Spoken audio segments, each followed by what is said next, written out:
गेले 23 दिवस थंडीची वाऱ्याची तमा न बाळगता दिल्लीच्या सीमेवर शेतकरी लाखोंच्या संख्येने बसले आहेत। लहान मुलं आहेत, स्त्रिया आहेत, वृद्ध आहेत। त्यापैकी 32 लोकांनी आपला जीव गमावलेला आहे। एका साधूचा जीव गमावलेला आहे आणि तरीसुद्धा सरकारला दया यायला तयार नाही। हे कोणासाठी चाललेलं आहे? हे चाललेलं आहे केवळ या देशातल्या काही मूठभर मोजक्या उद्योगपतींच्यासाठी चाललेलं आहे। त्यांच्यासाठीच हे सगळे कायदे करायचे चालू आहे। 3 कायदे केले आणि ते शेतकऱ्यांच्या हिताचे किती आहेत असं सोशल मीडियाच्या माध्यमातून केंद्र सरकारचे मंत्री, पंतप्रधान सातत्यानं लिहित आहेत। पण त्याच्यावरच्या कमेंट्स वाचा, अतिशय प्रतिकूल अशा प्रकारच्या कमेंट्स त्याच्यामध्ये येत आहेत। कारण सर्वसामान्य माणसाला हे मान्य नाही आहे। आणि म्हणूनच ज्या उद्योगपतींना डोळ्यासमोर ठेवून या देशातल्या सर्वसामान्य पिशवीतून धान्य खरेदी करणाऱ्या ग्राहकाला खड्ड्यात घालायचं काम चालू आहे। 2 एकर 1 एकर जमीन असणाऱ्या छोट्या शेतकऱ्याला गुलाम बनवायचं कारस्थान चालू आहे। हे कायदे करायचा अट्टाहास कशासाठी? काय म्हणतोय शेतकरी? ते कायदे मागे घ्या आणि पुन्हा नव्यानं आमच्याशी चर्चा करून चांगले कायदे तयार करा। का ऐकत नाही सरकार? फक्त एकच टेप कायम वाजवली जाते, तुमचा हमीभाव कायम राहणार आहे। अहो, तो हमीभाव सरकारनं खरेदी केला तरच अस्तित्वात येणार आहे।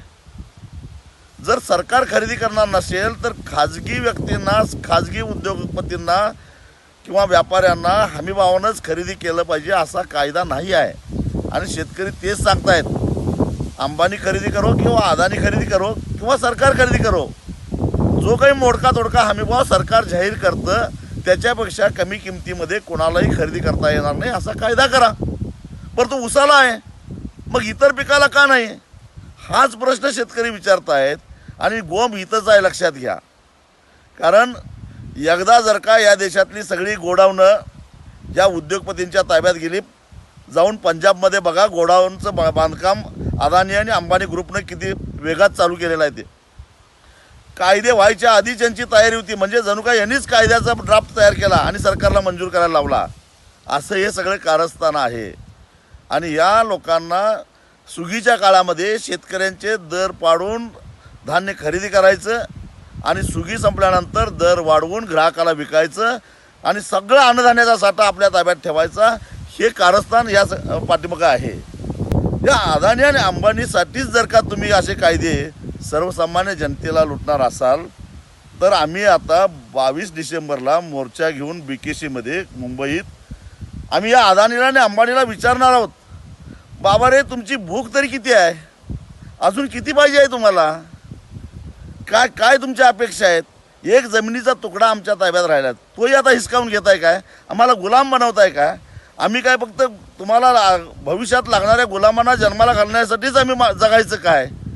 हेच विचारण्यासाठी 22 तारखेला दुपारी 2 वाजता बॉम्बे कुर्ला कॉम्प्लेक्समध्ये अदानीचं भव्य ऑफिस आहे, अंबानीचं भव्य असं ऑफिस आहे, तिथं आम्ही शेतकरी जाणार आहोत। माझी कळकळीची विनंती आहे, शहरात राहणारे, विशेषतः मुंबईत राहणारे कष्टकऱ्यांना, तुमची नाळ गावाशी जोडलेला आहे। गावाकडचा भाऊ पैसे खर्च करून इथंपर्यंत येऊ शकत नाही, त्याचा प्रतिनिधी म्हणून तुम्ही त्या ठिकाणी या, कारण तुम्ही सुद्धा याच्यामध्ये बळी जाणार आहात। हितच का? कारण यांच्यासाठीच हे कायदे चालू आहेत, या दोघांच्यासाठीच हे कायदे करायचं कारस्थान चालू आहे। BPCL यांनीच घेतली, रेल्वे यांनीच घेतली, गोडाऊन हेच घेणार आहेत, BSNL हेच घेणार आहेत, एअर इंडिया हेच घेणार आहेत। अरे, सगळा देश यांच्या मालकीचा करायचा आहे का? यासाठी या माणसांना निवडून दिलंय काय? आणि एक लक्षात घ्या, पोपटाची मान धरल्याशिवाय, पोपटाची मानगूट पिरगाळल्याशिवाय राक्षस मरणार नाही। आणि म्हणून इथं मोर्चा काढलेला आहे, मोठ्या संख्येनं या।